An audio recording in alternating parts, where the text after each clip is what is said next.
കുറയ്ക്കാൻ വേണ്ടി മക്കളെ മുറിയിലിട്ട് പൂട്ടാ, കണ്ണട മാറ്റി വയ്ക്കുക. ഇന്ന് ഞാൻ കാണിച്ചു തരാം. തരില്ല ഞാൻ, ഇത് ആർക്കും തരില്ല. ഇന്ദുന്റെ അടുത്ത കളി.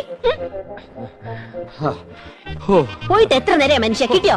കടയായ കട മുഴുവൻ അരിച്ചു പെറുക്കി ഒടുവിൽ ഒരെണ്ണം കിട്ടി. മഹാഭാഗ്യം. എന്റെ എന്തു വെറുതെ കണ്ട കടച്ചവണയൊക്കെ വാരിത്തേച്ച് ഉള്ള ചന്തം കൂടി കളയണ്ട. അസൂയ എല്ലാവർക്കും തോന്നും. ചേട്ടാ സത്യം പറ, എന്നെ ഇപ്പൊ കണ്ട ഒരു പ്രോസ്റ്റിറ്റ്യൂട്ടീവ് ലുക്കില്ലേ?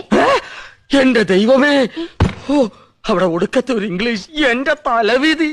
എന്റെ ഇംഗ്ലീഷിന് എന്താ കുഴപ്പം? നിങ്ങൾ പാന്റും ഷർട്ടും ടൈയോ ഒക്കെ ഇട്ടിട്ട് എപ്പോഴും അങ്ങനത്തെ ഒരു ലുക്കിനെ പറ്റി പറയാറില്ലേ? എടി അത് എക്സിക്യൂട്ടീവ് ലുക്ക്. നീ പറഞ്ഞതിന്റെ അർത്ഥം എന്താണെന്ന് നിനക്കറിയാമോ? ആ ദേ ഒരു അപേക്ഷയുണ്ട്. നീ യമുന റാണിയുടെ മുമ്പിൽ ഇംഗ്ലീഷ് പറയരുത്. പറയുമോ? അത് പിന്നെ ശീലായിപ്പോയി. എന്നാലും പറയൂല. എവിടെയാ അത്? ഇതാ. അയ്യോ, ഇത് നീളം വളരെ കുറഞ്ഞു പോയി. എന്നെ കൊണ്ടൊന്നും പറയിക്കണ്ട. നീ ആര് നീലി ബൃങ്കാതിയുടെ മോഡല? ഇങ്ങോട്ട് തിരിഞ്ഞു കടി. ചൂടാണ്ട. നിങ്ങളുടെ കമ്പനിയുടെ തൈല് തേച്ച എന്റെ മുടി മുഴുവൻ കൊഴിഞ്ഞു പോയത്.